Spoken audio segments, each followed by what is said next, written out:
Hello दोस्तों हमारी app Vishnu economics school के स्टोर में इकोनॉमिक्स और कॉमर्स सब्जेक्ट से रिलेटेड 250 से अधिक कोर्स हैं। तो दोस्तों अगर आप यूजी में हो या पीजी में हो या आप यूपीएससी की तैयारी कर रहे हो या आपके पास यूजीसी नेट है या आप पीजीटी की तैयारी कर रहे हो या किसी और कंपटीशन की तैयारी कर रहे हो जहाँ पर इकोनॉमिक्स और कॉमर्स सब्जेक्ट है, तो आपके लिए हमारे पास कोर्स है। तो दोस्तों हमारी ऐप जरूर डाउनलोड कर लीजिएगा, विष्णु इकोनॉमिक्स स्कूल।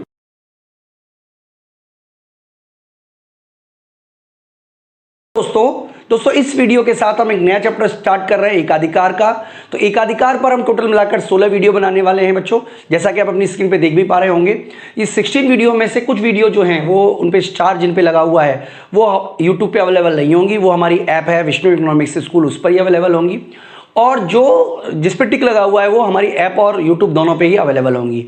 यानी कि आप हमारी ऐप डाउनलोड कर लीजिएगा विष्णु इकोनॉमिक्स स्कूल।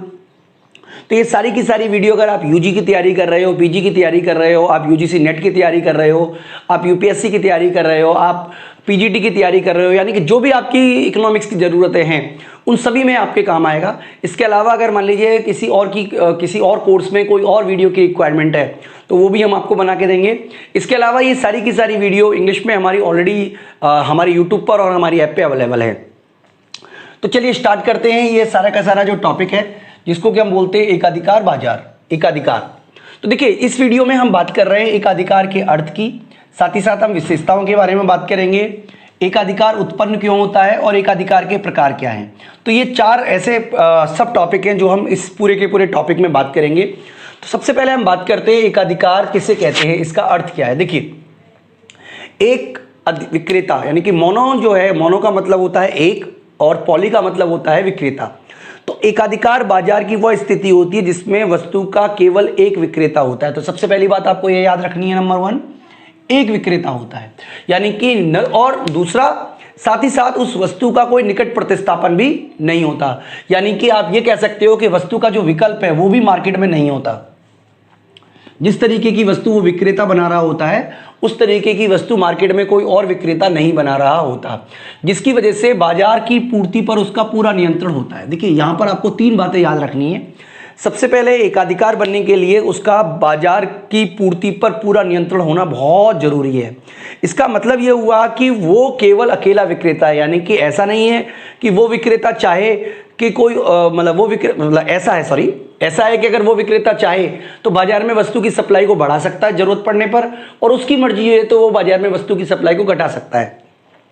यानी कि केवल एक विक्रेता होना चाहिए, दूसरा वस्तु का कोई विकल्प नहीं होना चाहिए। जैसे मान लीजिए आप देखिए मोबाइल फ़ोन है, मोबाइल फ़ोन में आपके पास बहुत सारे विकल्प है। अगर एक कंपनी मोबाइल फ़ोन आपको सप्लाई नहीं करती है तो कोई और मोबाइल कंपनी सप्लाई कर देगी।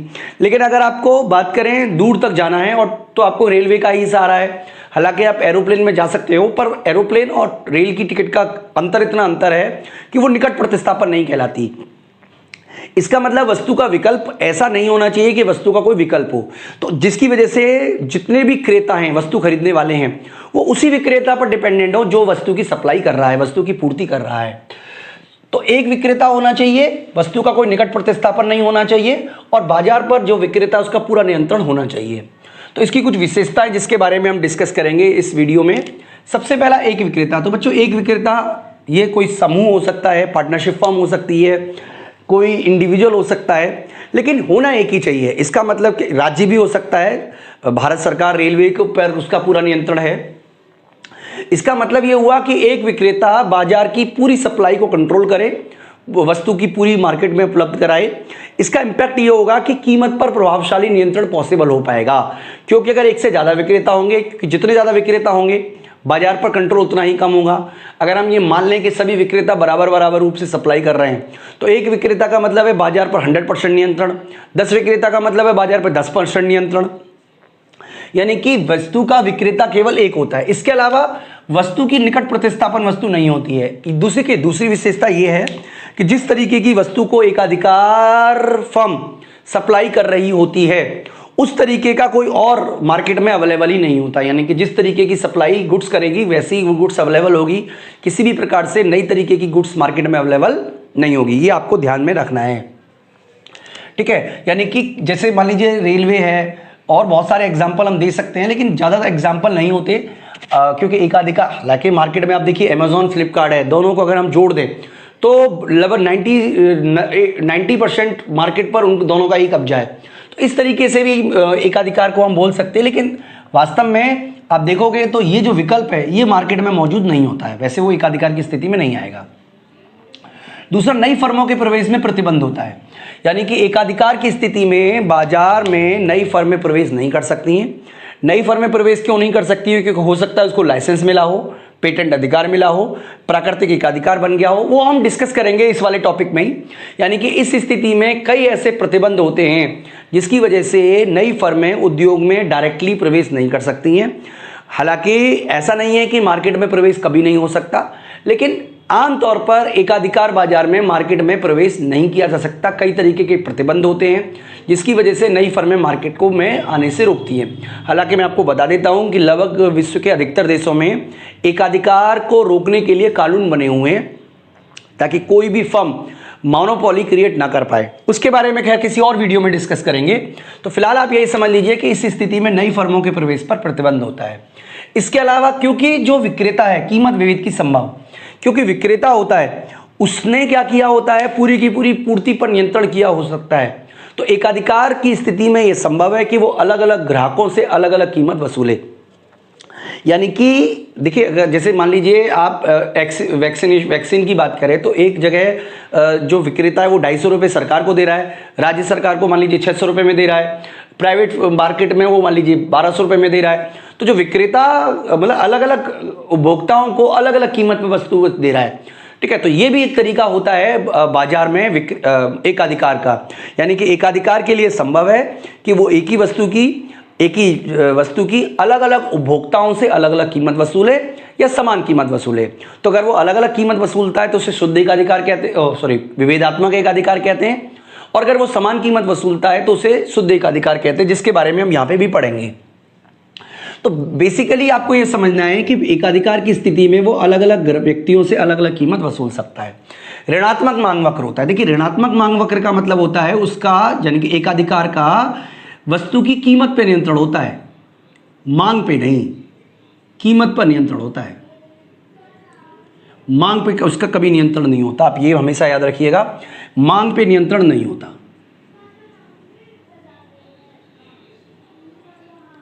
इसका क्या मतलब है? इसका मतलब यह हुआ कि अगर एकाधिकार जो है वो कीमतों को बढ़ाता है तो उसकी मांग में भी कमी आएगी। ऐसा नहीं है कि एकाधिकार जितनी चाहे कीमत वसूल ले, वो कहे कि भाई मैं तो मोबाइल फ़ोन, मान लीजिए कोई एक फर्म मोबाइल फ़ोन बनाती है तो वो कहे कि मैं 50 लाख रुपए लूंगा, ऐसा नहीं होता। एकाधिकार की स्थिति में मांग वक्र ऋणात्मक ढाल का होता है, इस तरीके का। ऋणात्मक ढाल का मतलब है कि अगर विक्रेता जो है वो ऊंची कीमत वसूलता है तो मांग में कमी आएगी। इसी तरीके से अगर वो चाहता है कि ज़्यादा वस्तु बेचे तो उसे कीमत घटानी पड़ेगी। यानी कि इस स्थिति में जो मांग का नियम है वो लागू होता है। यानी कि मांग वक्र ऋणात्मक ढाल का होता है, जो दर्शाता है कि विक्रेता का वस्तु की कीमत पर नियंत्रण होता है, मांग पे नहीं। यानी कि अगर वो कीमत को बढ़ाता है तो मांग में कमी आएगी, कीमत घटाता है तो मांग में वृद्धि होगी। लेकिन क्योंकि इस स्थिति में वस्तु का कोई विकल्प नहीं होता, कोई निकट प्रतिस्थापन नहीं होता, एक विक्रेता होता है, इसलिए कीमत में परिवर्तन करने की तुलना में मांग में कम परिवर्तन होता है। यानी कि कीमत को परिवर्तन करने से मांग में बहुत परिवर्तन नहीं होता, जिसकी वजह से मांग वक्र जो होता है वो बेलोचदार होता है। बेलोचदार का मतलब लेस देन 1।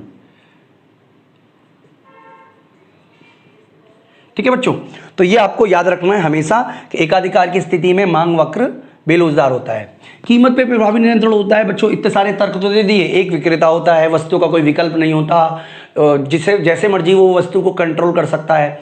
इन सब का इम्पैक्ट ये होता है कि उसका कीमत पे नियंत्रण होता है, मांग पे नियंत्रण नहीं होता। ये आप हमेशा याद रखिएगा।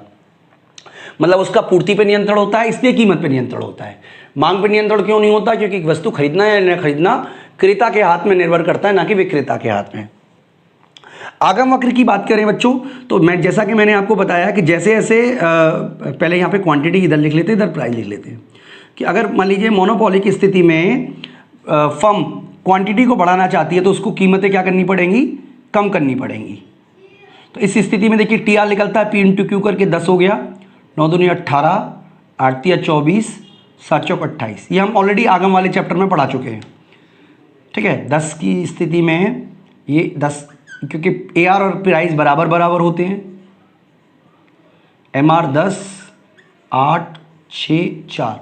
तो इसका मतलब है कि एकाधिकार की स्थिति में AR डाउनवर्ड होता है और MR उससे नीचे होता है। तो बच्चों ये स्थिति है, पूरी तरीके से आपको समझ में आनी चाहिए। ठीक है, तो ये स्थिति है जो हमने आपको समझाई। इसके बाद बच्चों बात करते हैं एकाधिकार उत्पन्न होने के कारण, यानी कि एकाधिकार बाजार उत्पन्न होने के क्या कारण हैं। देखिए यहां तक मैं उम्मीद करता हूं कि आपको विशेषताएं समझ में आ गई होंगी। एक तो होता है सरकारी लाइसेंस, यानी कि सरकार कई बार खुद लाइसेंस दे देती है। अब जैसे दिल्ली में ही बात करें, दिल्ली में मान लीजिए दिल्ली जो है, ये इतनी बड़ी दिल्ली बना दी है मैंने, उसको 4 हिस्सों में डिवाइड किया गया और अलग अलग बिजली सप्लाई करने वाली कंपनी बना दी गई अलग अलग इलाके में। तो ये कैसे बनाई? सरकार ने लाइसेंस दिया, यानी कि सरकार पहले डूसू चलता था, दिल्ली का बोर्ड चलता था, लेकिन घाटे की वजह से सरकार ने सप्लाई वितरण करने का काम प्राइवेट कंपनियों को दे दिया। तो इसका मतलब एक इलाके में तो एक कंपनी का एकाधिकार हो गया ना, मतलब एक कंपनी एक व्यक्ति को ही सप्लाई करेगी, दूसरी मार्केट में एंटर नहीं कर सकती। तो ये कैसे क्रिएट हुआ? सरकार द्वारा लाइसेंस जारी करके। यानी कि कई बार देखिए सर, जैसे मैं आपको एक एग्जांपल से समझाता हूं। मान लीजिए जंगल है और जंगल में कोई भी नहीं जाना चाहता, तो सरकार क्या करती है, किसी प्राइवेट कंपनी को वहाँ पर रेल लाइन बिछाने का अधिकार दे देती है या रोड बनाने का अधिकार दे देती है। ठीक है, तो अब क्योंकि सरकार ने रोड बनवाने का अधिकार दिया है, इसलिए उस पर उसी फर्म का अधिकार होगा, कोई और उस पर नियंत्रण नहीं कर सकता है। जैसे मान लीजिए DND रोड बना था, DND जो है वो नोएडा को दिल्ली से जोड़ने वाला एक प्राइवेट रोड था। तो वो जो है वो किसने दिया? सरकार द्वारा लाइसेंस दिया गया एक कंपनी को कि आप 20 साल तक, 30 साल तक, 25 साल तक इस रोड पर आपका ही अधिकार रहेगा। तो इस तरीके से भी सरकार लाइसेंस देके एक अधिकार क्रिएट करती है। अगला पेटेंट अधिकार। देखिए मान लीजिए आपने क्या किया, कोई शोध किया, कोई नई रिसर्च की, ठीक है, या आपने कोई नया इनोवेशन किया, कोई आविष्कार किया, तो इसकी वजह से क्या होगा बच्चों, आपको वस्तु बनाने पर पेटेंट मिल जाएगा। अगर आप अभी लेटेस्ट खबरों में हैं तो सरकार, भारत सरकार चाहती है कि जो विदेशी है वो वैक्सीन पर पेटेंट अधिकार को हटा लें। यानी कि एक ऐसी कंपनी जिसने अरबों खरबों रुपए लगाकर रिसर्च की होगी कि किस तरीके से वैक्सीन बनाई जाए, अगर वो, देखिए अगर सरकार, भाई इस समय जो पेंडेमिक समय है, अगर वो पेटेंट अधिकार हटा दे तो जितनी भी कंपनियां हैं, बहुत सारी सप्लायर हैं, वो वस्तु बनाना शुरू कर देंगी, क्योंकि मेनली तो फार्मूला चाहिए ना। तो यहां पर क्या होता है बच्चों कि जब कोई कंपनी नया फार्मूला ढूंढती है तो 20 साल तक उसका उस पर नियंत्रण होता है। हालांकि WTO के प्रोविजन में पेटेंट अधिकार के बारे में है, हालांकि हम यहाँ पे WTO समझा नहीं रहे हैं बच्चों को। तो पेटेंट अधिकार का मतलब है कि जब कोई फर्म शोध या आविष्कार करती है तो उसका उस वस्तु पर नियंत्रण हो जाता है, कानूनी रूप से वो उस वस्तु को बनाने के लिए एकाधिकार में रख सकती है, कोई और कंपनी उस तरीके की चीजें नहीं बना सकती। दूसरा है व्यापारिक गुट का निर्माण।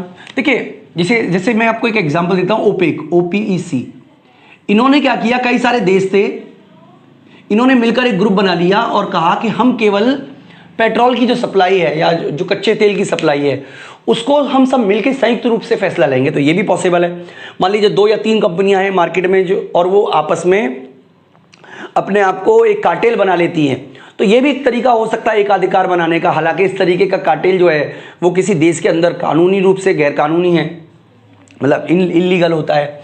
इसके अलावा प्राकृतिक एकाधिकार। देखिए कई बुक्स में प्राकृतिक एकाधिकार के बारे में गलत डेफिनेशन लिखी हुई है, मैं आपको बिल्कुल सही डेफिनेशन बता रहा हूं। प्राकृतिक एकाधिकार का मतलब है लागत ढांचे की वजह से, लागत ढांचे की वजह से कारण प्राप्त अधिकार।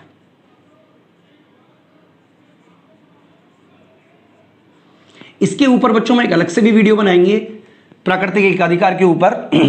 फिलहाल आप यहां पे ये समझ लीजिए कि एक फर्म जो है उस मतलब प्रवेश का लागत ढांचा इस तरीके का है कि नई फर्म में प्रवेश नहीं कर सकती है। तो जो फर्म एग्जिस्टिंग फर्म है वो प्राकृतिक एकाधिकार की स्थिति में आ जाएगी। मैं एक एग्जांपल देके आपको समझा देता हूं, बाकी का डिटेल हम जब प्राकृतिक एकाधिकार कराएंगे तब हम आपको समझा देंगे। कि मान लीजिए मेट्रो है, तो मेट्रो को चलाने की कॉस्ट नहीं है ज़्यादा, बल्कि बनाने की कॉस्ट ज़्यादा है। इसका मतलब पहली जो कॉस्ट है वो रेल लाइन बिछानी पड़ेगी, तभी तो आप उसमें मेट्रो चलाओगे। तो इसका मतलब लागत ढांचा इस तरीके का है जिसमें फिक्स कॉस्ट, जो सेटअप कॉस्ट है वो बहुत हाई होती है और जो एडिशनल कॉस्ट होती है वो बहुत कम होती है। जैसे वैक्सीन की हम बात करें तो वैक्सीन को बनाने की कॉस्ट बिल्कुल बहुत ही कम आ रही होगी, लेकिन सबसे ज़्यादा कॉस्ट किसकी आ रही है, उस पर रिसर्च करने की। तो इस तरीके का जो एकाधिकार बनता है उसको हम प्राकृतिक एकाधिकार कहते हैं। इसके बारे में डिटेल हम आपको आगे कराएंगे, डेफिनेटली कराएंगे। एकाधिकार के प्रकार की बात करें तो बच्चे एक शुद्ध एकाधिकार होता है। देखिए, शुद्ध एकाधिकार बाजार की उस स्थिति को कहते हैं जिसमें एकाधिकारी अलग अलग क्रेताओं से वस्तु की समान कीमत वसूल रहा होता है। तो जब वस्तु की एक जैसी कीमत वसूली जाती है तो उस स्थिति को हम शुद्ध एकाधिकार कहते हैं। जब वस्तु की अलग अलग क्रेताओं से अलग अलग कीमत वसूली जाती है, मतलब वस्तु एक ही है लेकिन अलग अलग क्रेताओं से अलग अलग कीमत वसूली जाती है, तो उस तरीके का जो एकाधिकार होता है उसको हम बोलते हैं विभेदात्मक एकाधिकार।